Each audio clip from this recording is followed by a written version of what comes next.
నుంచి ఇలా 300 పైన స్థానాలు సాధించిన పార్టీగా బీజేపీ, అలాగే పవన్ కళ్యాణ్ గారి జనసేన పార్టీ ఒక్క స్థానం గెలిచిన ఆ ఒక్క స్థానం కూడా వైసీపీలోకి వెళ్ళిపోయినా కానీ ఆయన అధైర్యపడకుండా చిరంజీవి గారి లాగా భయపడిపోకుండా పార్టీ నడుపుకుంటూ వచ్చు, చేతిలో ₹1 లేకుండా ఈ రోజు 100% స్ట్రైక్ తోటి తన గెలవడమే కాకుండా కేంద్రంలో బీజేపీ పార్టీ అధికారంలో రావడానికి, ఇది స్టేట్ లో తెలుగుదేశం పార్టీ కూటమి అధికారంలో రావడానికి కారణమైన వ్యక్తి పవన్ కళ్యాణ్ గారు.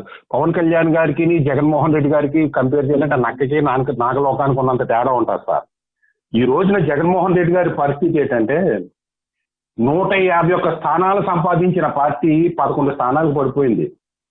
23 ఎంపీ స్థానాలు సంపాదించిన పార్టీ 4 స్థానాలు పోతుంది. 4లో కూడా నలుగురు ఉంటారో లేదో తెలియదు. ఆ 11 మంది కూడా ఎమ్మెల్యేలు ఉంటారో ఉండరో తెలియదు. రాజ్యసభ పాయింట్ ఏంటంటే సత్యం గారు ఒక్క నిమిషం నా పాయింట్ వినండి. ఇప్పుడు జగన్మోహన్ రెడ్డి మారిపోయిన పరిస్థితి.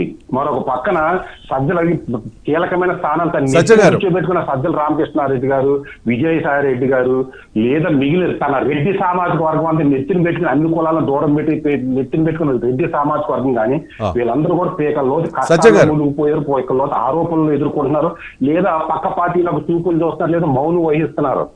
ఇంకొక పక్కన తన సహకరించిన ఐపీఎస్ లు కూడా జైలుకి వెళ్ళిపోయే పరిస్థితి. ఇంకొక పక్కన ఇటువంటి పరిస్థితుల్లో పార్టీ కేడర్ జగన్మోహన్ రెడ్డి గారి చూస్తే మాట్లాడితే పులివెందులు అంటున్నాడు, బెంగళూరు అంటున్నాడు, లండన్ అంటున్నాడు, ఇతనికి పార్టీ నడిపే సత్తా లేదు, మనం వేరే దారి చూసుకుంటే కానీ లాభం లేదని పార్టీ కేడర్ ప్రతి ఒక్కరు నిర్వీర్యం అయిపోయి పక్క చూపులు చూస్తున్న సందర్భంలో వాళ్ళకు ఒక ధైర్యాన్ని నింపి మీరు భయపడకండి, నేను లండన్ పులివెందులు వెళ్ళినా మళ్ళీ సాయంకాలం వచ్చేస్తుంటాను, మీరేం భయపడకండి, మనం మళ్ళీ నెక్స్ట్ అధికారంలో తీసుకొద్దాం మన పార్టీ నేను ధైర్యం చెప్పాల్సింది పోయి లండన్ వెళ్ళిపోతున్నాను, ఒక 3 నెలలు లండన్ లో ఉంటాను, లేదా 6 నెలలు తాడేపల్లిలో ఉంటుంది, బెంగళూరులో ఉంటాను అనేది ఒక నాయకుడి యొక్క లక్షణాలు కాదని నేను భావిస్తున్నాను సార్. రైట్. 2019 ఎన్నికల్లో 151 సీట్లు అంటే జగన్మోహన్ రెడ్డి మీద ఏదో ఒక నమ్మకంతో ప్రజలు అవకాశం ఇచ్చారు. అంటే అప్పుడు అవకాశం ఇచ్చారు, ఆ తర్వాత ఇప్పుడు అవకాశం ఇవ్వని పరిస్థితి.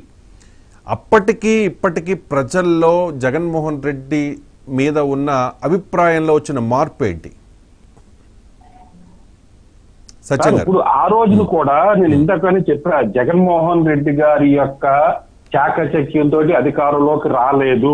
అప్పుడున్న పరిస్థితుల్లో రాజశేఖర రెడ్డి గారి మీద ఉన్న చరిష్మా అయితేనే, రాజశేఖర రెడ్డి అభిమానం అయితేనే, ప్రజారాజ్యం పార్టీని నిలబడకుండా కాంగ్రెస్ లో కలిసిపోవడం అయితేనే, సోనియా గాంధీ తీసుకున్న రాష్ట్ర విభజన తప్పుడు నిర్ణయం అయితేనే, లేదా చంద్రబాబు నాయుడు గారు చేసిన పరిపాలన అంటే కమ్మ పరిపాలన అని ప్రజలు భావించడం వల్ల అయితే వీటి వల్ల జగన్మోహన్ రెడ్డి గారి పార్టీ అధికారంలోకి వచ్చింది తప్ప జగన్మోహన్ రెడ్డి గారు చేసిన వ్యూహాల వల్ల కాదు.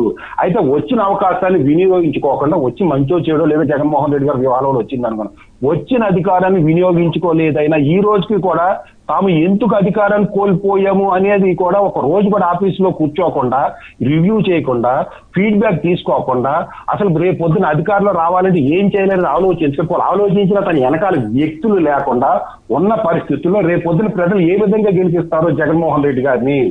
తన అధికారం ఇచ్చింది సర్వేరాల మీద తను ఫోటో వేయించుకోవడానిక? తన అధికారం ఇచ్చింది తను ఏదో కష్టపడి తాళతల నాటి ఆస్తుల మీద, జగన్మోహన్ రెడ్డి గారి పట్టాల మీద, పాస్బుక్ల మీద జగన్మోహన్ రెడ్డి గారి ఫోటోలు వేసుకోవడానిక? జగన్మోహన్ రెడ్డి అధికారం ఇచ్చింది సజ్జల రామకృష్ణారెడ్డి గారిని లేదా రెడ్డి సామాజిక వర్గాన్ని అధికారంలో కూర్చోబెట్టుకోవడానిక?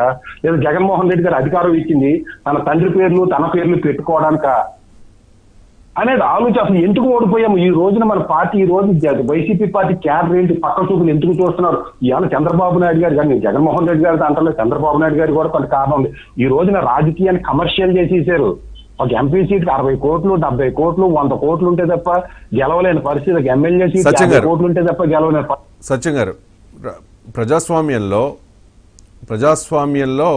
ప్రతిపక్షాలది కూడా కీలక పాత్ర. ప్రతిపక్షం ఉండాలి, పాలకపక్షం ఉండాలి, ఇద్దరి మధ్య ఒక అండర్స్టాండింగ్